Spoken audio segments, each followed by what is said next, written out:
The Paloma Crochet Lace Sweater. This deceptively simple lace top has a very easy construction style. Wear it true to size for a top or wear it oversized for a beach cover-up or belted dress. The upper body is worked in rows and the lower body is worked in rounds. We have 3 sleeve options as well. You can do it sleeveless, short sleeve, or long sleeve. You will need number 1 fingering weight yarn, an H8 or 5mm crochet hook, a yarn needle, and scissors. The top in the photo uses Be So Fine yarn, which is my number 1 fingering weight 100% bamboo yarn. I also have other number 1 fingering weight yarns that would be great substitutions as well. Be So Fine bling yarn, which is bamboo with a thread of pure silver plied right into the yarn, and Be So Lush yarn, which is bamboo and cotton blended together in a number 1 fingering weight yarn. You can find all of these yarns as well as the pattern with detailed charts on my website. Okay, in the first video I showed you how to make the upper back. In the second video I showed you how to make the upper front. And by the way, can't you just see at this point that if you didn't even want to do the lower body and just made this as wide and as long as you wanted, this would be an amazing poncho all on its own. Honestly, in any weight yarn, this would be so pretty as a square poncho. Anyway, in this video, we're going to talk about how we turn this into a sweater by working in the round in our established pattern, but switching from rows to round to join the back and the front together. By skipping these 2 sections, we will be working in the round and leaving these sides open for sleeves. After that, you'll want to sew your sleeve seams along those 4 sections. So let's go back to our charts. Remember, we have the long sleeve chart, we have the short sleeve chart, and we have the sleeveless chart. And in all 3 of these, the lower body is the exact same. The lower body is shown here in 4 repeats, which is for the smallest size. Please refer to the pattern to see how many repeats of the pattern you'll be doing for whatever size you're making. And then I want to show you how this stitch pattern is slightly altered when we go from rows to rounds. First of all, on the upper body portions, we did a shell at the beginning and end of each row for upper body and upper back, and that was to give us a nice finished edge for our sleeve cuffs. In the lower body, we're going to be working in the round, this section here, and so we don't have those sections on the sides because we don't have any sides. We're working in the round. So wherever we join, we're going to work the stitch pattern from the number, come back around, and you see then there's a slip stitch. And anytime you see the numbers in a chart working all the way up the center instead of alternating every other row, that's how you know that this is worked in the round. And a lot of times there are slip stitches because most of the time rounds are joined with a slip stitch, although we have 2 exceptions in this round, in this pattern, where we join with other stitches that end up being the equivalent of a slip stitch. And I'll explain that when we get there. The next thing to pay attention to is we're going to be working across a center section of the pattern repeat and skipping a certain section. So if you're doing the long sleeve one, you want to skip 3 repeats of the pattern and start working in the round, making sure you skip the last 3 repeats of the pattern. If you're doing the short sleeve version, you would skip 1 repeat on each side. And if you're doing the sleeveless version, you won't skip any repeats. And let me show you that on the piece here. So we did a reduced size sample, right? So we've got 4 repeats of the pattern. So I'm suggesting that you would, let's say we were going to skip this first repeat and skip this last repeat. Then we're going to join, we're going to work across, in the established pattern, we're going to work across these 2 repeats, then come around and work across this section and then join in the round. So let's do that with our yarn now. Also referring back to our in the round chart. So we're starting by joining with a slip stitch into a chain 5 space from the last row of the upper body. So I'm going to tie my yarn to my crochet hook.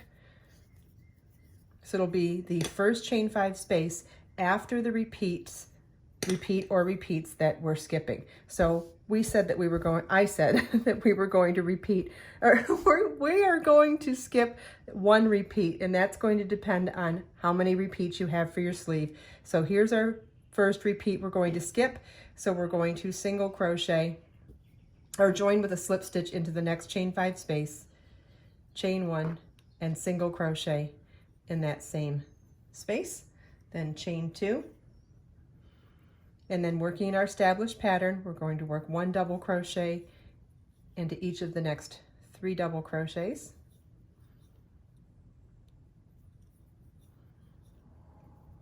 double crochet, chain 3 double crochet in the next double crochet, 1 double crochet into each of the next double crochets,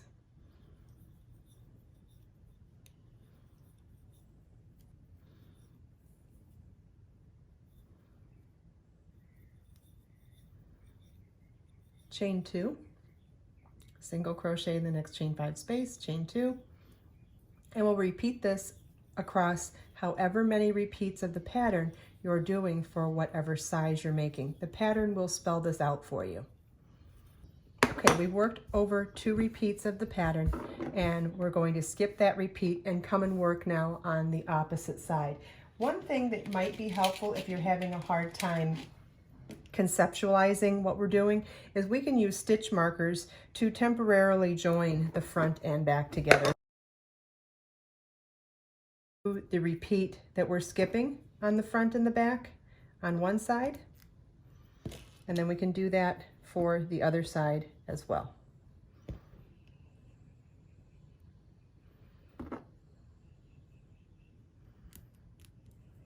Okay, so now the next part of our, whoops, I got my yarn caught in there.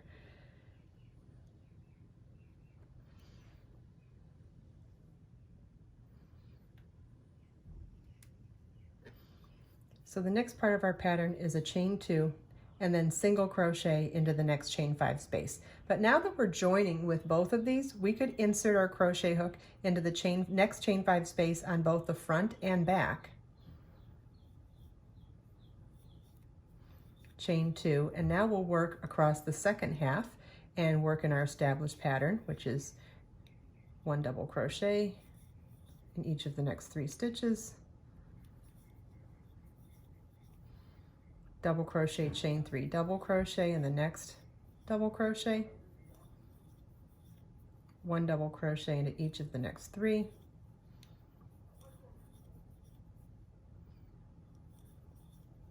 chain 2, single crochet in the next chain 5 space, chain 2,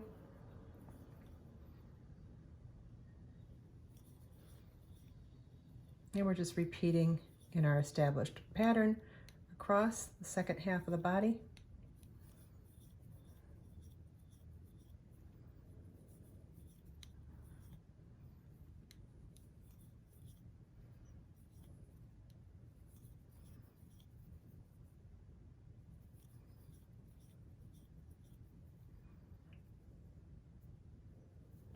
And we are at the end of our repeat. We've done a chain 2, and we've got our last chain 5 space here and our first chain 5 space with the single crochet at the beginning of the round. So we'll slip stitch into both of those to join.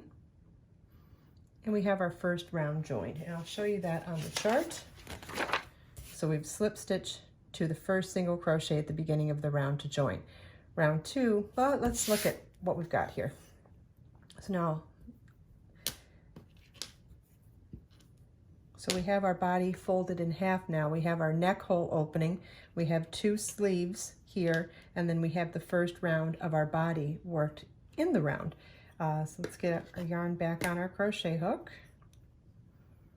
and refer back to our chart for working round 2. Okay, so round 2, we're going to slip stitch into the first chain 2 space and slip stitch into the first double crochet, chain 3, and 3 double crochet 2 together over the next 3 stitches. So this is going to be the equivalent of working 4 double crochet together over the 4 stitches, and I'll show you how to do that.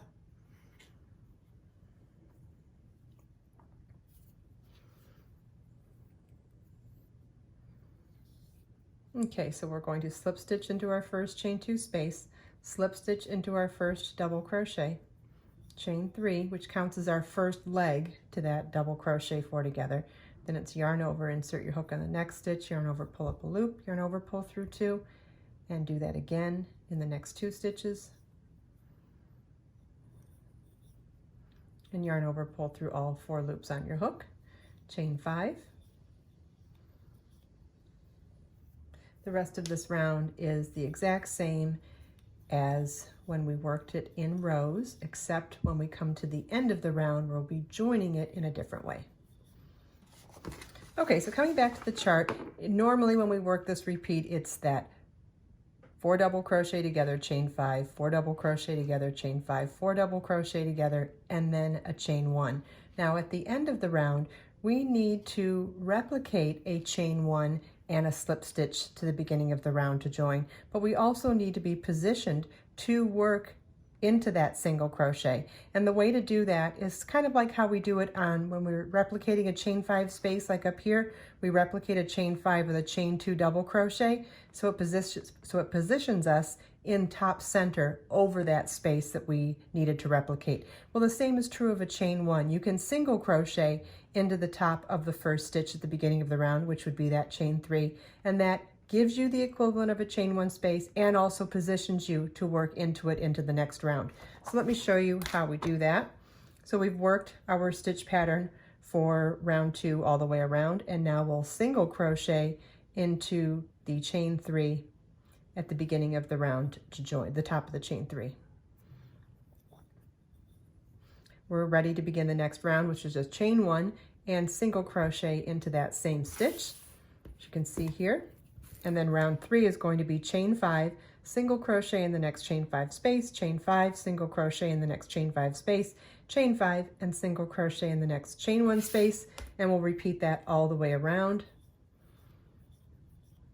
and slip stitch to join to the first single crochet at the beginning of the round. And this is what the end of round 3 should look like. Round 4 begins with slip stitch into the first chain 5 space, chain 1, single crochet in the same chain 5 space, chain 2, 7 double crochets in the next chain 5 space, chain 2, single crochet in the next chain 5 space, chain 5, single crochet in the next chain 5 space, chain 2, and we'll repeat that all the way around, and then at the end of the round I'll show you how we replicate the final chain 5 space. So we slip stitch into the first chain 5 space, chain 1, single crochet in the same chain 5 space, chain 2, 7 double crochets in the next chain 5 space, chain 2, single crochet in the next chain 5 space, chain 5, single crochet in the next chain 5 space, chain 2, and we'll repeat that all the way around.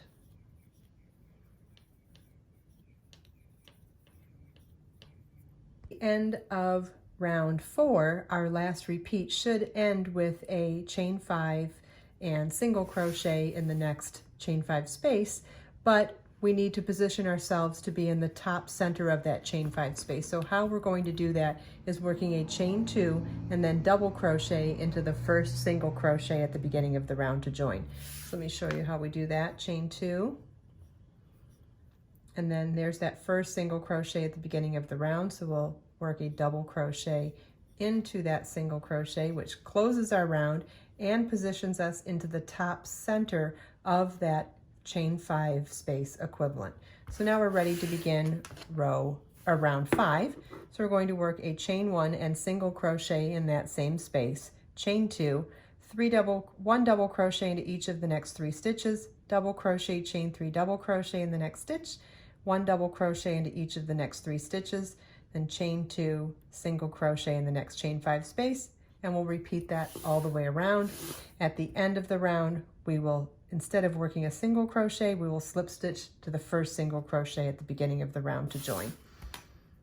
So we'll start with a chain 1, single crochet in the same space, chain 2, 1 double crochet into each of the next 3 double crochets,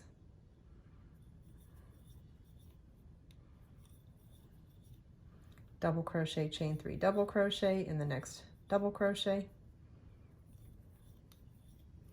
1 double crochet into each of the next 3.